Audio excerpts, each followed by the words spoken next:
Hello dear students, today we will discuss scope of e business. जो अपना आज का टॉपिक है वो है scope of e business and it's a very important topic.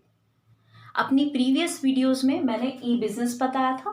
E business क्या होता है? ऐसा बिजनेस जो क्या है इंटरनेट पर किया जाता है, इंटरनेट पर परफॉर्म किया जाता है, सारी एक्टिविटीज इंटरनेट पर ही हो रही हैं, उसको हम बोल देते थे ई बिजनेस।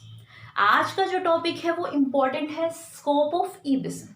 ये स्कोप ऑफ ई बिजनेस क्या होता है मैम? बिजनेस को इंटरनेट पर किन तरीकों से किया जा रहा है उसको हम बोल देते हैं स्कोप ऑफ ई बिजनेस। क्या वे है इंटरनेट पर बिजनेस करने का? वो डिफरेंट वेज हम देखेंगे जो हमें बताएंगे किस किस तरीके से ई बिजनेसेस इंटरनेट पर हो रहे हैं। बड़ा सिंपल है, नंबर ऑफ वेज हैं ई बिजनेस को परफॉर्म करने के इंटरनेट पर। चलिए हम वो देखते हैं।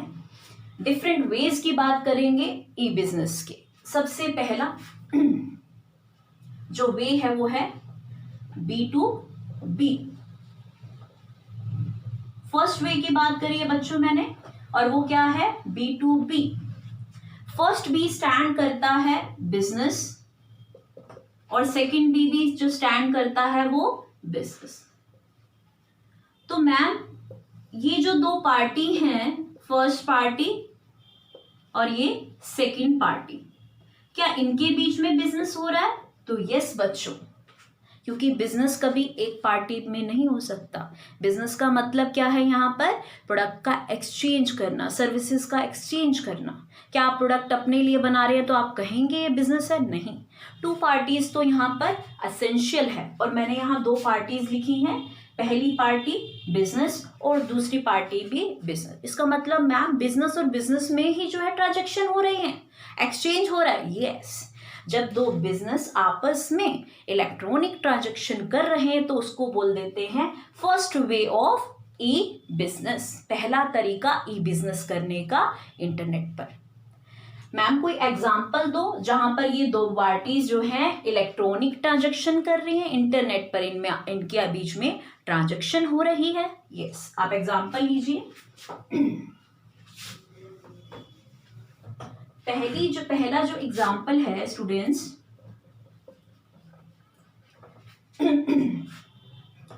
वो रहेगा होलसेलर, सेकंड रहेंगे रिटेलर। होलसेलर और रिटेलर के बीच में जब इलेक्ट्रॉनिक ट्रांजैक्शन होती है इंटरनेट पर तो हम वो क्या बोलते हैं? B2B बिजनेस परफॉर्म किया जा रहा है इंटरनेट पर। अब देखो होलसेलर से रिटेलर क्या लेते हैं? होलसेलर से रिटेलर क्या ले रहे हैं? प्रोडक्ट ले रहे हैं। और रिटेलर क्या कर रहे हैं? होलसेलर को पेमेंट कर रहे हैं, ये गुड्स एंड सर्विसेज प्रोवाइड करा रहे हैं, और रिटेलर क्या दे रहे हैं? पेमेंट दे रहे हैं। अगर ये ट्रांजैक्शन इंटरनेट पर हो रही है तो हम उस ट्रांजैक्शन को क्या बोलेंगे? Electronic transaction. और उसका वे क्या है ट्रांजैक्शन का? B2B। बहुत सिंपल। मैम इन रिटेलर को इंफॉर्मेशन कौन देता है? होलसेलर की। होलसेलर ही सारी इंफॉर्मेशन रिटेलर को प्रोवाइड कराते हैं। ये इंटरनेट पर इनका खुद का वेबसाइट होता है। रिटेलर क्या है? नंबर ऑफ होलसेलर के जो बारे में इंफॉर्मेशन गेट कर सकता है, प्राप्त कर सकता है, इंटरनेट के ऊपर सारी इंफॉर्मेशन ले सकता है, किस किस तरह के होलसेलर हैं, किस किस रेट में प्रोडक्ट प्रोवाइड कराते हैं। तो रिटेलर और जो होलसेलर है वो कनेक्टेड कहाँ हुए हैं बच्चों? इंटरनेट पर। इनके बीच में जो ट्रांजेक्शन हो रही है कहाँ हो रही है? इंटरनेट पर। तो पहला तरीका इंटरनेट पर ई बिजनेस करने का, बिजनेस टू बिजनेस कैसे जो है आपस में एंगेज है इंटरनेट पर, वो मैंने आपको बताया। एक और एग्जांपल ले लो, चलो इसका डेल कंपनी का ले लीजिए आप। सभी को पता होगा डेल की हम लैपटॉप्स देखते हैं बच्चों। ये क्या है? एक बिजनेस है। अब ये अपने प्रोडक्ट को किसको बेच रहा है? एक और बिजनेसमैन को। वो कौन हो सकते हैं? डिस्ट्रीब्यूटर। क्या ये डिस्ट्रीब्यूटर खुद के लिए प्रोडक्ट ले रहे? नहीं मैम, ये तो आगे बेचते हैं डिस्ट्रीब्यूटर। तो ये भी कौन हुए बच्चों? बिजनेसमैन या बिजनेस।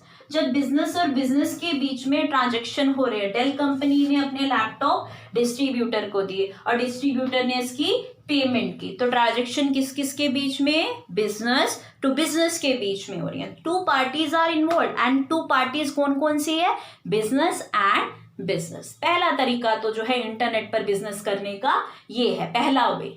इस तरीके से इंटरनेट पर बिजनेस चल रहे हैं। चलिए नेक्स्ट आता है बच्चों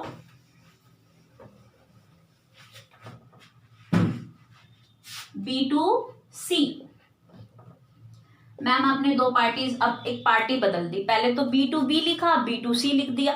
ये C क्या है, ये B क्या है, ये दो पार्टी बना दी जो एसेंशियल है एक बिजनेस के लिए। एक तो है बिजनेस और दूसरा है कस्टमर्स। ये है सेलर, प्रोडक्ट बेचने वाले, और ये क्या है, यूजर। और वहां यूजर कौन थे, वहां यूजर की अगर कैटेगरी देखें तो बिजनेस वहां पर प्रोडक्ट ले रहा है और आगे सेल कर रहा था, लेकिन यहाँ पर कस्टमर आगे सेल करने के लिए प्रोडक्ट नहीं ले रहे। ये बात आप ध्यान रखिएगा। ये है बिजनेस। बिजनेस और कस्टमर के बीच में इलेक्ट्रॉनिक ट्रांजैक्शन जब होती है उसको हम बोल देते हैं B2C ई बिजनेस या B2C ई कॉमर्स। मैम क्या ये फेमिलियर है, क्या इंटरनेट पर सबसे ज्यादा जो है इस तरह के जो है ई बिजनेस जो है फेमिलियर है? यस, सबसे ज्यादा ई बिजनेस जो पॉपुलर है वो क्या है, B2C ई बिजनेस है। मैम सबसे ज्यादा यही लोग रहते हैं, इनके बीच में ट्रांजैक्शन होती है? यस, 80 to 90% जो इंटरनेट पर बिजनेस ट्रांजैक्शन होती है वो इन दो पार्टीज के बीच में होती है। बिजनेस से कस्टमर प्रोडक्ट लेते हैं, हम भी कस्टमर हैं बच्चों। मुझे एक फोन लेना है, मैं फोन सर्च कर रही हूँ कि मुझे बहुत अच्छा सा फोन मिल जाए। मैं क्या करूंगी, मेरे एक फ्रेंड ने सजेस्ट किया, अरे इंटरनेट पे बड़े ऑप्शन आपको मिल जाएंगे, बहुत सारी इंफॉर्मेशन आपको मिल जाएगी, आप इंटरनेट पर देखिए आपको किस जो है कैसा लेना चाहिए फोन, आपको कौन सी कंपनी का फोन लेना। मैंने आगे से रिप्लाई किया मुझे रियलमी का जो है फोन चाहिए। तो कहते हैं आप रियलमी के ऐप ओपन करिए, वेबसाइट ओपन करिए, आपको सारी डिटेलिंग मिल जाएगी। इसका मतलब ये जो बिजनेस हैं, सेलर हैं, अपने कस्टमर के लिए सारी की सारी इंफॉर्मेशन इंटरनेट पर प्रोवाइड करा देते हैं। मैंने सारी इंफॉर्मेशन देखी और मुझे जो है एक फोन पसंद आ गया। अब कस्टमर ने क्या किया, ऑर्डर दे दिया फोन का, किसको, बिजनेसमैन को। अब क्या होगा, ऑर्डर प्लेस हो गया और यहां से डिलीवरी हो जाएगी। तो एक्सचेंज हो रहा है ना बच्चों, किन किन के बीच में, बिजनेस और कस्टमर। ये भी ई बिजनेस में किया जाता है। ऐसी ट्रांजैक्शंस भी बिजनेस में, ई बिजनेस में होती हैं, इंटरनेट पर होती है। और ये ट्रांजैक्शन तो बहुत फेमस है। हम रोज कितने जो है लोग शॉपिंग करते हैं इंटरनेट से, वो क्या कर रहे हैं, वो किस तरीके की ट्रांजैक्शन कर रहे हैं, बिजनेस से कस्टमर के पास जो है प्रोडक्ट आ रहा है तो इसको बोल देंगे इलेक्ट्रॉनिक ट्रांजैक्शन हो रही है बिटवीन बिजनेस टू कस्टमर। बहुत सिंपल है ये पॉइंट। चलिए नेक्स्ट पॉइंट पर चलते हैं बच्चों, और वेरी इंपॉर्टेंट पॉइंट वो है थर्ड वे इंटरनेट पर बिजनेस करने का, और वो है इंट्रा बिजनेस या इंट्रा बी। मैम इसको एक और नाम से भी लिख सकते हैं, इंटर डिपार्टमेंट। मैम ये क्या हो गया, आप डिपार्टमेंट के बीच की बात कर रहे हो, डिपार्टमेंट के बीच में ट्रांजैक्शन हो रही है, उसी को इंटर डिपार्टमेंट बोलते हैं। डिपार्टमेंट के अंदर, डिपार्टमेंट के बीच ट्रांजैक्शन होती है तो उसको बोल दिया इंट्रा डिपार्टमेंट ई कॉमर्स या ई बिजनेस।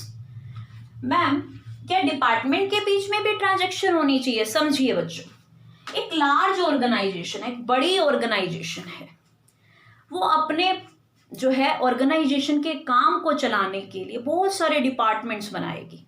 मैं देख लेती हूँ, एक लार्ज ऑर्गेनाइजेशन का एक हम एग्जांपल ले रहे हैं। उसने क्या किया, अपने काम को परफॉर्म करने के लिए बहुत सारे डिपार्टमेंट बना दिया अपनी ऑर्गेनाइजेशन। पहला डिपार्टमेंट प्रोडक्शन का बना दिया, इस डिपार्टमेंट में सिर्फ प्रोडक्शन का काम होगा। सेकंड में बाहर से कुछ खरीदना है वो काम होगा, परचेज वाला, ये सारा काम किसका करेंगे, परचेज का। थर्ड डिपार्टमेंट बना दिया फाइनेंस का, ये सारा पैसे से पैसे के सारी देखभाल करेंगे, कहाँ से पैसा कितना आना है, कहाँ देना है, सारी मैनेजमेंट पैसे की देखेंगे। यहाँ ह्यूमन, कितने एम्प्लॉयज रखने हैं, कितने एम्प्लॉयज नहीं रखने, कितनी सैलरी देनी है, सब ये सारी चीजें ये अलग अलग डिपार्टमेंट्स कर रहे हैं। क्या मैम ये डिपार्टमेंट इंडिपेंडेंटली इस बड़ी ऑर्गेनाइजेशन में काम कर सकते हैं? तो मैं बोलूंगी नहीं, ये सारे डिपार्टमेंट एक दूसरे से इंटरकनेक्टेड है। इसको इससे भी काम है, इससे भी काम है और इससे भी काम है। इसका मतलब इनके बीच में भी कम्युनिकेशन होना चाहिए, इनके बीच में भी एक्सचेंज होना चाहिए, इनके बीच में भी इंफॉर्मेशन की ट्रांजैक्शन होनी चाहिए। Obvious answer yes. अगर हम एक बड़ी ऑर्गेनाइजेशन अपने इन डिपार्टमेंट्स के बीच में इंफॉर्मेशन को इंटरनेट पर एक्सचेंज कर रही है, ये डिपार्टमेंट जब इंटरनेट का यूज करके इंफॉर्मेशन एक्सचेंज करते हैं तो हम उसको क्या बोल देते हैं? इंट्रा डिपार्टमेंट कॉमर्स या इंट्रा डिपार्टमेंट ई बिजनेस। अब एक चीज सुनिए, अगर हम इंटरनेट का यूज ना करें बच्चों, इस डिपार्टमेंट को, प्रोडक्शन को एचआर से काम है और प्रोडक्शन डिपार्टमेंट को फाइनेंस डिपार्टमेंट से भी काम है, प्रोडक्शन डिपार्टमेंट को परचेज डिपार्टमेंट से भी काम है। तो क्या तीनों से सेम ही काम है, तीनों को सेम ही इंफॉर्मेशन देनी है? पहले तो ये परचेज वाले के पास जाएगा, उसको सारी बात समझाएगा, फिर वो फाइनेंस वाले के पास जाएगा, सारी बात फिर रिपीट करेगा, फिर सेम बात एचआर वाले को रिपीट करेगा। क्या यहाँ एफिशिएंसी और टाइम वेस्टेज हुआ? यस मैम, इंटरनेट का तो टाइम है, इसको क्या करना चाहिए? सेम मैसेज देना था, इंटरनेट का यूज कर लेता और तीनों को सेम मैसेज दे देता, तो इसका जो टाइम है वो भी बच जाता। यस अब यहाँ पर क्या हुआ? इंटरनेट के माध्यम से, इंटरनेट के जो है माध्यम से हमने क्या किया? इंफॉर्मेशन पास करें। तो हम क्या कर रहे हैं यहाँ पर? इंटर डिपार्टमेंट एक्सचेंज कर रहे हैं। जैसे प्रोडक्शन वाले और एक मार्केटिंग डिपार्टमेंट है, इनका तो हमेशा ही कनेक्शन रहता है बच्चों। मार्केटिंग वाला बताता है कितने प्रोडक्ट बनाने हैं, क्वालिटी कैसे बनानी, तो इनके आपस में तो ट्रांजैक्शन रहती है, इंफॉर्मेशन एक्सचेंज करनी पड़ती है। तो जब इंफॉर्मेशन एक्सचेंज करना इतना असेंशियल है तो यहाँ पर किसका यूज करेंगे ये big organisation? Intra department e commerce को वो यूज करेंगे, वो इंटरनेट को यूज करेंगे किसके लिए? आपस में ट्रांजैक्शन करने के लिए। चलिए नेक्स्ट पॉइंट पर बात करेंगे बच्चों हम।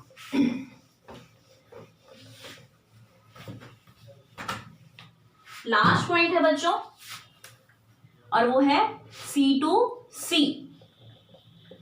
मैम अब तो आपने दोनों पार्टी बदल दी, पहले तो B2C था, B2B था, लेकिन अब तो आपने C2C ही रख दिया और जिसका नाम है कस्टमर टू कस्टमर।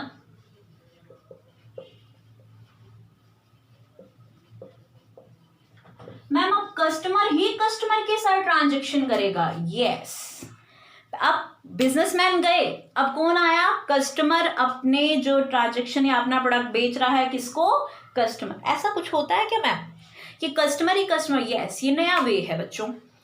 जैसे हमने OLX का एग्जाम्पल बहुत ऐड देखी है टीवी पे, OLX पर बेच दीजिए अपने पुराने सामान को, क्विकर पर बेच दीजिए। ये क्या है? एग्जाम्पल है जहाँ कस्टमर के साथ ट्रांजैक्शन कर रहा है। और किस तरीके की ट्रांजैक्शन? क्या कोई नया प्रोडक्ट तो बनाता नहीं कस्टमर?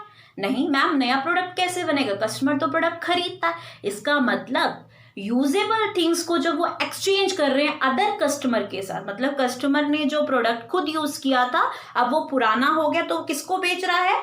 कस्टमर को बेच रहा है। लेकिन इन दोनों के बीच में इलेक्ट्रॉनिक ट्रांजैक्शंस हैपन हो रही है बच्चों।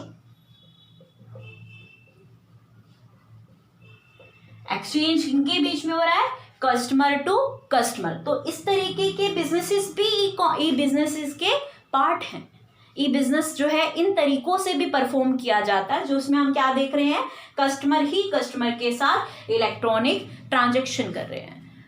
लेकिन बच्चों एक चीज है, ये जो C2C बिजनेस है ये थोड़े रिस्की बिजनेस है, क्योंकि वर्ल्ड वाइड कस्टमर होंगे, हम कस्टमर्स को जानते नहीं हैं, उनकी इतनी आइडेंटिटी इंटरनेट पर नहीं मिल सकती। एक बिजनेस की आइडेंटिटी तो आप जो है वेब पेज तो आप जो है उससे सारी इंफॉर्मेशन ले सकते हैं, लेकिन कस्टमर की आइडेंटिटी क्लैरिटी से आपको नहीं मिल सकती। इसका मतलब ये बिजनेस थोड़े से रिस्की होंगे। यस रिस्की है और कम पॉपुलर है। मैम आपको बता रहे हैं कम पॉपुलर है और रिस्की भी है। इनके रिस्क को क्या कम किया जा सकता है, इसके लिए भी मेरे पास जो एक सॉल्यूशन है। हम यहाँ पर एग्जांपल लेते हैं, ये है सेलर और यहाँ पर है बायर, ये है खरीदने वाला और ये जो है कस्टमर बेचने वाला। ये जो है ऑफर करता है इस कस्टमर से, कांटेक्ट इंटरनेट पर करता है कि मेरा पुराना फर्नीचर जो है मैं सेल करना चाहता हूँ, और ये बायर जो है पुराना फर्नीचर इस कस्टमर से खरीदना चाहता है। लेकिन दोनों के बीच में ट्रस्ट इशू है, ये कस्टमर इसको अच्छे से नहीं जानता। अब वो कैसा जो है स्ट्रैटेजी को फॉलो करे, क्योंकि अल्टीमेटली प्रोडक्ट उसके पास पहुंचेगा या नहीं पहुंचेगा उसको कुछ भी इस चीज की पॉसिबिलिटी नहीं है। अब इसकी जो है रिस्क को मिनिमाइज करने के लिए एक कंपनी या एक जो है इंटरमीडिएट का हम यूज कर सकते हैं बच्चों, जिसका नाम है पेपाल। क्या है? पेपाल। बायर ने ऑर्डर सेंड करा कि आप मुझे फर्नीचर सेंड कर दीजिए। अब बायर से जो है सेलर की क्या एक्सपेक्टेशन होगी, आप मुझे मनी सेंड कर दीजिए। बायर क्या चाहता है, प्रोडक्ट सेंड हो जाए, और सेलर क्या चाहता है, मनी सेंड हो जाए। बायर ने अगर सेलर को मनी सेंड कर दी और जो है सेलर ने बायर को प्रोडक्ट नहीं सेंड किया, तो उसमें किसका लॉस होगा बच्चों? बायर का ही होगा। अब बायर की रिस्क को कम करने के लिए बायर ने हेल्प ले ली पेपाल। अब ये पेपाल क्या है मैम? ये एक अमेरिकन कंपनी है बच्चों, जो क्या है पेमेंट मैकेनिज्म को स्ट्रॉन्ग करने के लिए आई है। पेमेंट जो इंटरनेट पेमेंट में धोखाधड़ी ना हो उसके लिए ये जो है कंपनी काम करती है। इस बायर ने अपना जो है अकाउंट इस पेपाल पे बनाया और सेलर को भी बोला कि आप भी इस पर अकाउंट बनाइए। बायर ने पेमेंट किसको दे दी? पेपाल को दे दी। और पेपाल ने सेलर को क्या बोला? बायर की पेमेंट को होल्ड करके अपने पास रख लिया और सेलर को ये इंफॉर्मेशन प्रोवाइड करा दी कि बायर ने अपनी पेमेंट मुझे दे दी है। जैसे ही सेलर गुड्स को ट्रांसफर कर देता और बायर उसको डिलीवर कर लेता है, उसके बाद ये जो पेपाल है सेलर को प्रोडक्ट की प्राइस या प्रोडक्ट की जो है जितनी भी प्राइस है वो प्रोवाइड करा देगा। इसका मतलब जो पेमेंट है वो किसके पास होल्ड है? पेपाल के पास। और वो पेपाल कब तक ट्रांसफर नहीं करेगा? जब तक बायर के पास प्रोडक्ट नहीं पहुंच जाता। मैम ये तो बहुत अच्छा हुआ, बायर का पैसा तो वहां पर रिस्क में है ही नहीं। बायर ने तो अपना पैसा किसके पास रख दिया? पेपाल के पास रख दिया, और पेपाल ने उसको क्या करा?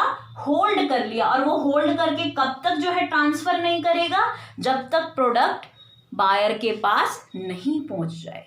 इसका मतलब ऐसे पेमेंट मैकेनिज्म आ गए हैं इंटरनेट पर जो बायर के पैसों को भी प्रोटेक्शन देते हैं। अगर इस तरीके की कोई ट्रांजैक्शन इंटरनेट पर करता है तो वो कैसे हेल्प ले सकता है, अपने मनी को कैसे सेफ रख सकता है? With the help of PayPal. तो ये कुछ वेज थे बच्चों जो हमने आपसे डिस्कस किए, जो ई बिजनेस इन तरीकों से परफॉर्म होता है इंटरनेट पर। पहले में दो पार्टी जो रखी हमने जो बिजनेस कर रही हैं उनका नाम था business to business, business business के साथ जो है ट्रांजैक्शन करता है। सेकंड में हमने रखा बिजनेस कस्टमर के साथ ट्रांजैक्शन कर रहे हैं। थर्ड में हमने इंटर डिपार्टमेंट की बात करी, यहाँ पर कोई बिजनेस और कस्टमर नहीं है, यहाँ एक बड़ी ऑर्गेनाइजेशन के डिपार्टमेंट आपस में एक्सचेंज करते हैं इंफॉर्मेशंस को। फोर्थ में हमने रखा कस्टमर टू कस्टमर, इसका मतलब यहाँ पर एक्सचेंज किनके बीच में होगा? कस्टमर और कस्टमर इंटरनेट पर इलेक्ट्रॉनिक ट्रांजैक्शन करेंगे। थैंक यू सो मच बच्चों।